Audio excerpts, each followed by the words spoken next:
One of the things that we might have in common is that I'm very easily distracted. In fact, I went to the doctor a few years ago about something, just my physical, and in talking to my doctor, he said, "Have you ever been tested for ADD?" And I'm like, I don't know. That was kind of a joke. Yeah. I said, no, I haven't. He said, well, I suspect that you might I said, well, I remember how I used to mow the grass as a kid, and my dad would say, look, it's just a bunch of straight lines, and I could do about 4 straight lines, and then I just had to go do something else, okay? So I'm like some of you, I'm very easily distracted, but the problem is this, and you can relate to this, the things that I get distracted by are never as important as the thing I get distracted from, right? Isn't this true for you too? The things, because it's multiple things that I get distracted by, they're never important. I mean, they're not bad, and they might be marginally important, but they're never as important as the thing I get distracted from. And losing focus in some areas of our lives is not that big a deal, all right? And in some seasons of our lives, it's not that big a deal. But there are certain things that if you take your eye off that ball, you wake up 5 years down the road, 10 years down the road, and you realize, oh no, how did I get here? How did I make such a mess of my life? Or not even a mess of my life. How did I end up on this track that I never remembered choosing, and I had another plan for my life, and this was not my dream. This was not what I was imagining for my future. So perhaps there's something that needs more of your undivided attention in this season of your life. There may be that one thing, and maybe this isn't true for you, but for maybe a lot of us, there may be that one thing that potentially impacts everything. For example, this may be the season or this may be the year where you've got to work on that habit. There's that habit that you've got to break. There's that project that you have to finish. There's that relationship that it's time to restore. Or maybe there's a relationship that you need to retire.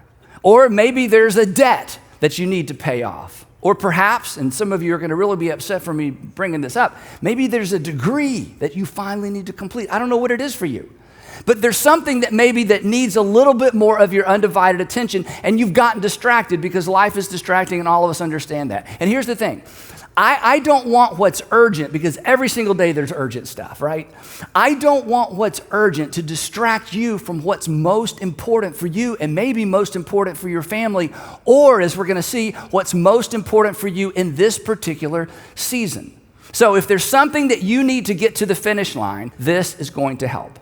So 22 years ago, or a little over 22 years ago, Sandra and I ran into an Old Testament narrative, and there was one statement in this Old Testament story, this Old Testament narrative, that got our attention and kind of became a mantra or a theme or kind of a battle cry for us.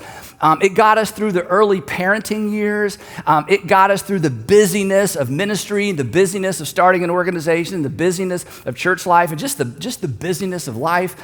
It kept us out of several ditches financially when opportunities came along and we're like, nope, we need to stay focused on what we're doing. We have a financial plan. Let's stick to it. In fact, barely a week goes by, even in this season of our life, that one of us doesn't reference this statement from the Old Testament. It's found in the book of Nehemiah. And Nehemiah was a Jewish exile, an ancient Jewish exile who lived in Persia serving King Artaxerxes I. And the story takes place around 444 BC. And a little context to understand the significance of this story. When this story takes place, the nation of Israel, or the area of Judea, had been a vassal state or had lost its sovereignty as a nation for almost 300 years. So for about 300 years, Israel is in disarray. They're constantly being, nations and armies are marching back and forth, raiding, stealing, taking whatever they want, and they're trying to hold it together, but they have no sovereignty, and this has been the case for about 300 years. It began with the Assyrians. The Assyrians conquered that region of the world, then the Babylonians came along and conquered the Assyrians, and the Babylonians stormed the city of Jerusalem when the Jewish king got kind of all uppity, thinking, hey, we're not going to let anybody tell us what to do anymore. The Babylonians came along. They invaded the city of Jerusalem. They destroyed Solomon's temple. They carted off the best and the brightest to Babylon, including the Fab Four, Shadrach, Meshach, Abednego, and Daniel. Okay, that's when that whole thing takes place. And then eventually, Persia conquers Babylon. And when Persia conquered Babylon, Cyrus the Great, the Persian king or emperor, Cyrus the Great, said to the Jews living in Babylon, hey, if you want to go home, you can go home. You're welcome to leave. So consequently, several thousand Jewish people left that area of the world and went back to Judea or Jerusalem, and many, many others stayed in what would become Persia because they had grown up there. This was their home. So now the nation is divided. Now the group of the people, the exiles that went back to the city of Jerusalem, went back to the area of Judea, found it in complete disarray. The walls were still torn down, the gates were burned, the temple had not been rebuilt, things were tough. So they did their best to kind of pull it together. They rebuilt the temple, but it was kind of the econo temple. In fact, the Old Testament tells us that when people who remembered Solomon's temple saw the new temple, they wept, not with tears of joy, but with tears of sorrow. It was such a pitiful little temple compared to the temple that had been there. So economically, things were bad. Militarily, things were bad. It was kind of still open season on the Jews living in Judea during that time. So this goes on for almost 100 years. About 90 years later is when our story picks up. So Nehemiah, his family never left Babylon or never left Persia, and consequently, over time, they became somewhat wealthy and somewhat well-known, and Nehemiah became the cupbearer to King Artaxerxes of Persia. And while he's the cupbearer to King Artaxerxes, his brother, who lived in Judea, because part of the family had gone back, came to visit him, and he asked them, Nehemiah asked his brother and this entourage from Judea, hey, how are things going? Because he'd heard things weren't going well. And this is what they said. This is from the text. Nehemiah sort of gives us his diary. They said to me that the remnant, the group that went back, who's been there now for over 100 years, the remnant there in the province who survived captivity are in great distress and reproach. And this explains the reproach part, and the wall of Jerusalem is broken down, and its gates are burned with fire. So here's this capital city with no walls to speak of, so many breaches in the walls, people can come and go, and there's no gate. And when there's no wall and there's no gate, this is both dangerous, and for a city, especially a capital city, it's degrading, it's humiliating. I was trying to think of a good example, and I came up with a bad example. I don't know if growing up, if your parents ever took the door off your bedroom. Anybody have this? Don't raise your hand, okay? Or maybe you took the door off of one of your kids' bedroom. It's a terrible thing to do. It is so degrading not to you don't think about it, but if you're a kid and you can't close your door, you can't close out the adults, you can't close out your brothers, you just never feel safe. You can't close your door. Well, in sort of a micro way, it represents this whole city, this whole population. They couldn't keep people out of their city, and they couldn't protect themselves from the people are in the different areas. When I heard these words, Nehemiah goes on, when I heard these words, I sat down and I wept and I mourned for days, and I was fasting and praying before the God of heaven. So Nehemiah is many, many miles away, and his heart is broken. You know, sometimes I ask you the question, what breaks your heart? Well, this so broke Nehemiah's heart, he couldn't get it off his mind. And he began to pray for wisdom, and then he did something very, very gutsy that could have potentially been dangerous. One afternoon, he goes in to serve King Artaxerxes, the most powerful person in the world at this time. And King Artaxerxes realizes something's going on with Nehemiah, and he says, you know, what's wrong? And the thing is, in those days, you're supposed to be happy around the king. Always, always be happy around the king. Things are perfect. Things are great. You know, don't bring the king any bad news. But King Artaxerxes notices Nehemiah, and so he says, what's going on? And Nehemiah says, my people are in such bad shape back in Judea, and the walls have been torn down. He tells King Artaxerxes the whole thing, and then he says, could I have some time off? Like a long time off? Like, could I leave your service and go back and help my people? This was so gutsy. And Artaxerxes says to Nehemiah, yes, you can. And in fact, I'm going to make you the governor of Judea, because at this point, Judea was a vassal state of Persia. They were paying a lot of money for protection. They basically had to do whatever the Persian Empire told it to do. So the king says, I'm going to make you the governor, and I'm going to give you the resources you need to go back and kind of resurrect the city and help the city. So this is a huge answer to prayer. So Nehemiah puts together a caravan of equipment and wealth, and he's got all these letters as he goes through these different areas to say, give me safe passage, I'm on my way to Judea. He finally shows up to the city of Jerusalem, and it is worse than he even imagined. I mean, it's terrible. The people are depressed. Economically, things are bad. The plants, you know, the forests have overgrown the areas where they were supposed to plant their crops. I mean, everything's bad. There's no military. And basically, all the surrounding regions were taking advantage of Judea. So one night he goes out with some folks and he does a reconnaissance of the entire area, all the way around the city walls, and he takes notes, and then he pulls all the people together, all the leaders together. He's the governor now, so they sort of have to do what he says. And he says, look, and then he casts this incredible vision. In fact, if you're a leader, I think the greatest model for vision casting is found in the book of Nehemiah, because he covers all the essentials. He says, here's the problem, here's the solution, here's why we need to do something, and here's the key, and here's why we need to do something now. That's a great, compelling vision. Here's the problem, here's the solution, here's why we need to do something, and here's why we need to do something now. And then he's so brilliant. He assigns every family a place on the wall to work, and he assigns them the area of the wall that's closest to where they live. Very smart. So he gives everybody a work assignment, then he sends them to work to repair the wall around the city, and eventually to create gates for the city, to bring back the self-esteem of the people and again, protection for the people. Well, this is good news if you lived in or around Jerusalem, but this was not good news for all the leaders living in the surrounding regions that had been taking advantage of the city of Jerusalem and the people of Judea. They felt threatened because a walled city was a military threat. A walled city was a military threat. So they began to intimidate the workers. Then they began to attack the workers. They began to attack the families of the workers who live outside the walls in the surrounding areas. So Nehemiah has to stop the work, bring everybody inside the city, which was a problem. Then he had to arm the workers. Some people would guard while other people worked. So this became a nightmare, but the work continued day after day after day after day. Now, the ringleader for the opposition to rebuilding the wall was a man named Sanballat. And Sanballat got so desperate as he saw that Nehemiah was not going to stop, because other people had tried to rebuild the walls, and just a little bit of intimidation and they would just drop it and go away. But this Nehemiah guy, he was committed to getting this job done. So he decides the only way forward is to kill Nehemiah. So here's what happened. Chapter 6 of Nehemiah. The story continues. Now, when it was reported to Sanballat, Tobiah, and Geshem the Arab, that the rest of our enemies, that I had rebuilt the wall, and that no breach or break in the wall remained in it, although at that time I had not set up the doors of the gate. So they're getting close to the end of this thing. Then Sanballat and Geshem sent a message to me. And here's the message saying, hey, let's get together. Let's have lunch, let's have coffee, let's chat. You know, we've been at odds and things haven't been going well, but let's meet together at Chifream in the plain of Ono. But he got word that they were planning to harm me, because they were going to pull him off the wall, get him isolated from the people. We're going to have a chat, and then they were going to murder Nehemiah. And Nehemiah knew this.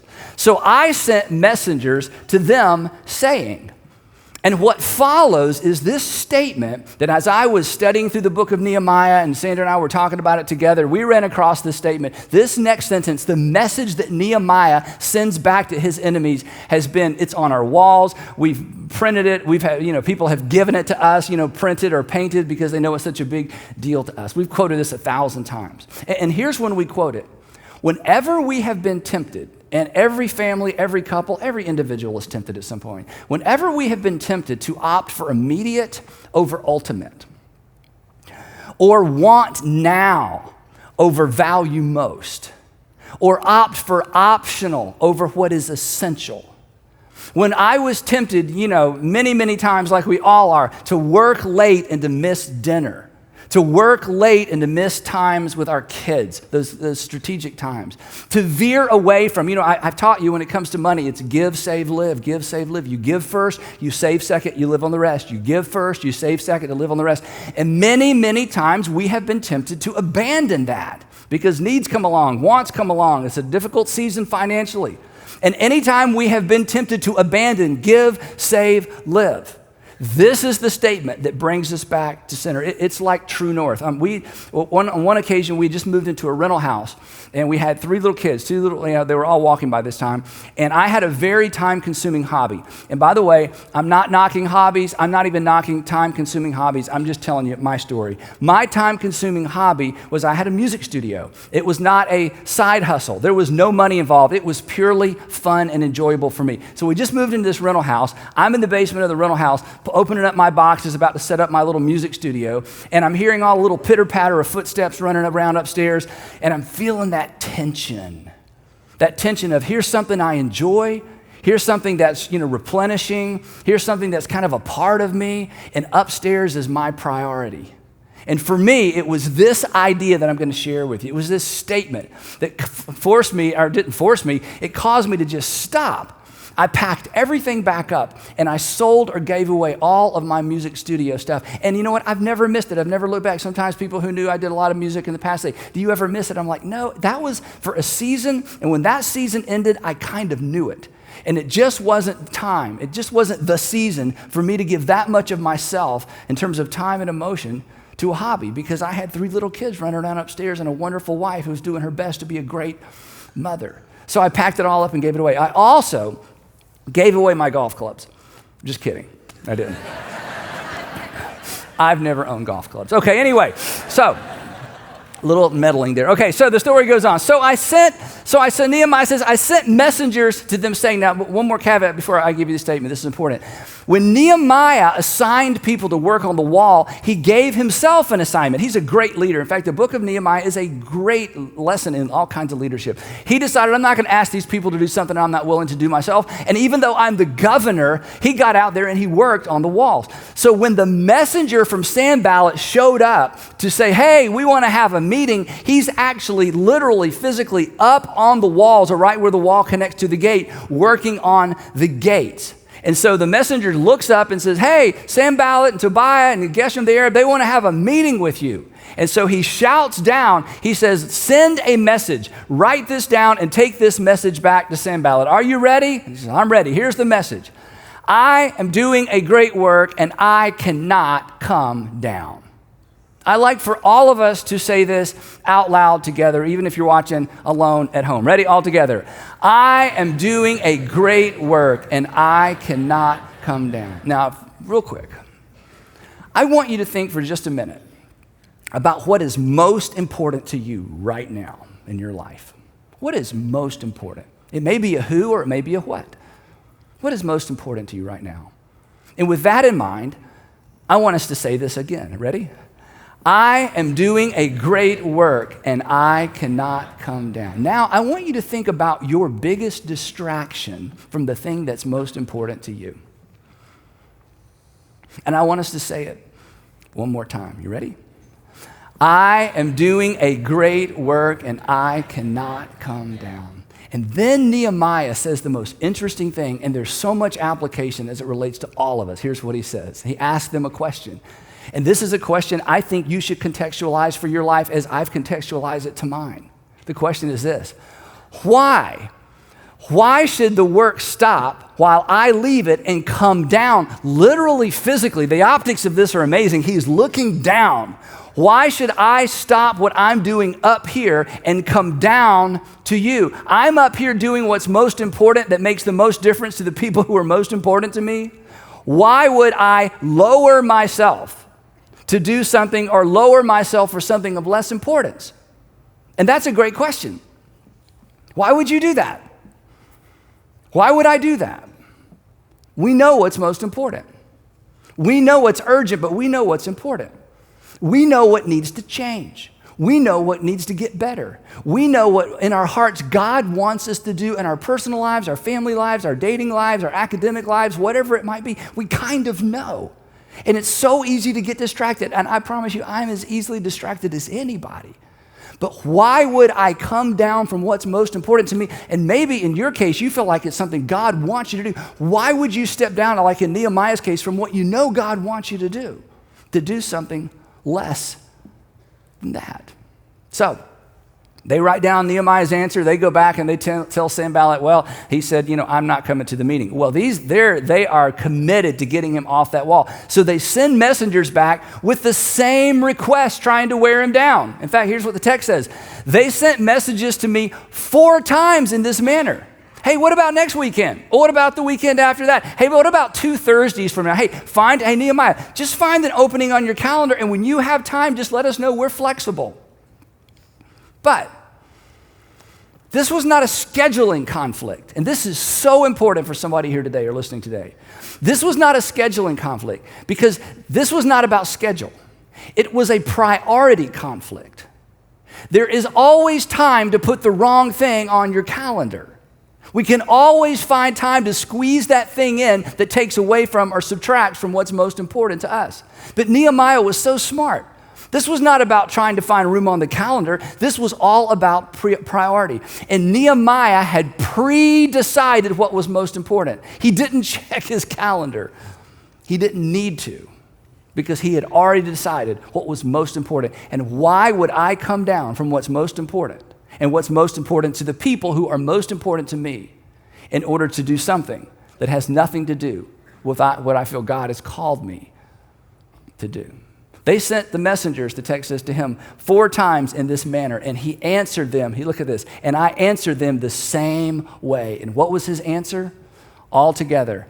I am doing a great work, and I cannot come down. I told you that the first time. I'm telling you that the second time. Told you that the third time. Told you that the 4th time.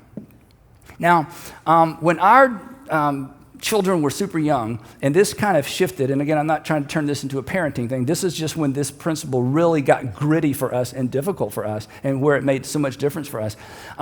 We decided that in order to really be focused on what we needed to be focused on when our kids were young, that there were certain things that we just had to say no to ahead of time, whole categories of things. In other words, it wasn't a matter of we can't find an opening on the calendar. There were just several categories. I'm not going to tell you what they were. We just decided categorically these are things we don't do. We don't not do them because we can't find time for them. We don't not do them because this isn't what we're going to do in this season. In fact, we came up with a list of these things, and through different seasons of life, this list has changed, but I think all of you, regardless of what season you're in, may need a list like that. We called it, this is kind of corny, we call it our no for now but not forever list. No for now, but not forever. In other words, this is a no for now. It's not a no forever. It's just a no for now. In this season, we don't do that. We don't participate in that. We don't go to those things. We don't say yes to those opportunities. It's not no forever because these aren't bad things. These aren't wrong things. These are just time-consuming things. And at this particular time, in this particular season, we want to give our undivided attention to the things that we feel like are most important to us.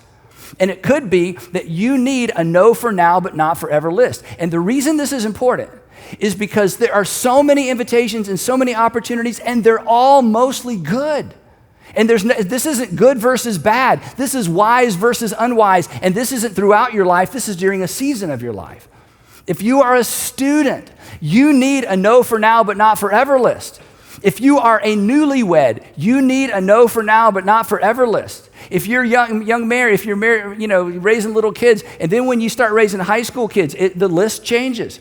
But there have to be some categories of things that in order to get done what you know you need to get done, to prioritize what needs to be prioritized, you just have to categorically say, no, this just isn't something we're doing in this season. You have to pre-decide.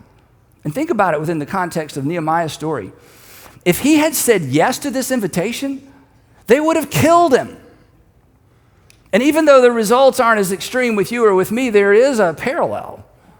That there are certain hobbies that if you continue to say yes to, if there are certain pastimes you continue to say yes to, if there are certain kinds of relationships you continue to say yes to, if there are certain invitations that you continue to say yes to, those invitations will kill your chances of experiencing the future you envision for yourself. And they may destroy or undermine or kill the opportunity of a lifetime that's coming along that you're preparing for because you won't be prepared. So parents, every night, when you're tucking your kids in or they're coming in from middle school or high school, you just need to look at them and you just need to say to yourself, I am doing a great work and I cannot come down. And husbands, when you're traveling, you have to look at that picture, of your kids and your family and your wife, and you just need to look at the picture and say, I am doing a great work and I cannot come down. And wives, you need to look at your husbands and you say, he's a piece of work. And what would he do without me? Just want to see if you're paying attention, right? No, you do the same thing. You look at your husband, you look at your family, you look at what's going on right now, and you say to yourself, you know what? I'm doing a great work, and I cannot come down. I saved the best for last. Singles, listen. What is the most direct route? What is the most direct route to your preferred future? What is the most direct route to your preferred future? Because you have a picture of what you want the future to look like. Don't get distracted. High school students, what is the most direct route to your preferred future? Don't get distracted. Don't trade ultimate for immediate. Because here's what I know about you, even though I don't know you. You are doing a great work, or I should say this, there is a great work you should do. And here's how I know that, because you're writing the story of your life. And the story of your life is a great work, and it's the only story you get to write, so you got to write a good one. This is the only story you get to write. This is the story. Write a story that you want to tell, because every decision you make and every time you prioritize correctly, you are writing a story you want to tell, and maybe more importantly, I don't know, you're writing the story that's going to be told about you. Well, Nehemiah's enemies, when you read the story, they are relentless. He has told them, no, we're not going to have a meeting, but they don't give up. So they decide they're going to start rumors about him. And the rumors they start is that Nehemiah wants to be a king. The reason Nehemiah is fixing the city up and putting gates on the city is he's reestablishing Israel as a superpower, and they're going to rebel like Israel always rebelled, and they're going to rebel against Persia. And they start this rumor hoping Artaxerxes is going to hear this rumor and bring Nehemiah home and get him off those walls so they can have their way with the region again. And Nehemiah ignores the rumors. Because as some of us have learned the hard way, criticism can be a distraction, can't it? Criticism can get you off center as you're trying to chase down all of your critics and answer all of your critics. Nehemiah completely ignores them. When that didn't work, then they told him, they sent somebody to Nehemiah. They said, Nehemiah, there is an internal plot within the city to assassinate you. And they're going to come for you when you least expect it. And your best option is to flee to the temple, because there was a Jewish law that if somebody was guilty of a crime, they could flee to the temple, cling to the altar, and you couldn't arrest that person. And there were certain qualifications and certain things you could do to make sure you weren't arrested. But this was their way to try to trick Nehemiah into acting like he was guilty of something, a coward of some kind. Nehemiah ignores that as well. The text continues and says this, so the wall was completed on the 25th of Elul. In 52 days, they rebuilt the walls of Jerusalem. And when all of our enemies heard of it and all the nations surrounding us saw it, they lost their confidence. Why? Because they recognized that this work had been accomplished with the help of our God. Now, here's one of the coolest things about the book of Nehemiah. There are no miracles. God never shows up. There's nothing supernatural. It's kind of like the lives that we live, the day-to-day lives that we experience, the day-to-day criticisms and distractions we experience. But Nehemiah knew in his heart, this is the thing I must do. This is the job I must complete. This is the project I must get to the finish line. These are the people I must love well. These are the people I must protect. And regardless of the distractions and regardless of the threats to me and regardless of all the consequences of ignoring all the threats, I have to get this to the finish line. So there are no miracles. There's just dedication to a job. There's hard work. There's good leadership. There's confidence that God wanted him to do this. And then there's success, all because he stayed focused. So here's my question for you as you begin a new season, or as you think about your future, as you consider what's most important. What is your wall? What is your wall? What is the thing you dare not come down from until the work is done? What is the thing that you have to stay focused on until it changes or until it's restored? Whether it's all year or whether it's an entire season of your life. Maybe it's that habit that you finally need to break. Maybe it's a business that you know you need to start. Maybe it's a relationship that you need to rebuild. And every time you hear me or somebody else talk about, restoring a relationship, you think in your heart, yeah, I need to do that, but it never feels urgent. It's extremely important, but it's never urgent and it just never gets done. But maybe restoring that relationship is the key to unlocking somebody's heart, somebody's bitterness that allows them to forgive you or forgive somebody they need to forgive. Maybe it's restoring a relationship. Maybe it's retiring that debt. Maybe it's a degree that you need to complete. And then this is part of the equation as well. What are the distractions? What's distracting you? Because you know the answer to that too, right? You know what needs to be done. You know what you need to focus on. And you can look at your calendar. You can look at your daily routines and you know what's distracting you. What are the obstacles that you need to remove? I didn't own a television until I was 30 years old. And I just knew that a television was going to be extraordinarily distracting to me. Sometimes people ask me, they say, Andy, when do you have time to write books? I've written 27 books. I can't believe I've written 27 books. They say, when did you write those books? I said, while you were watching TV. I just decided a long time ago, I only have so much time, and I'm not against television. I'm on television. I've never stayed up to watch my program, you know? I come on after Saturday, our church comes on after Saturday Night Live in about 34 markets around the country, which is so amazing. And my mom, she passed away about 5 years ago. She used to stay up and watch it at 1 a.m. I'm like, she goes, no, but I want to watch it live. I'm like, Mom, I'm asleep. It's not live, okay? Everything on television except, headline news and, sports is all pre-recorded. She goes, yeah, but I like to watch it live. I said, okay, you watch it live. Anyway, so I'm all for television, but I just decided early on in a certain season of my life, there were things I needed to do, and I just needed to give that time to something else. And for some of you, those are hard decisions, but those are obstacles. So what do you need to eliminate?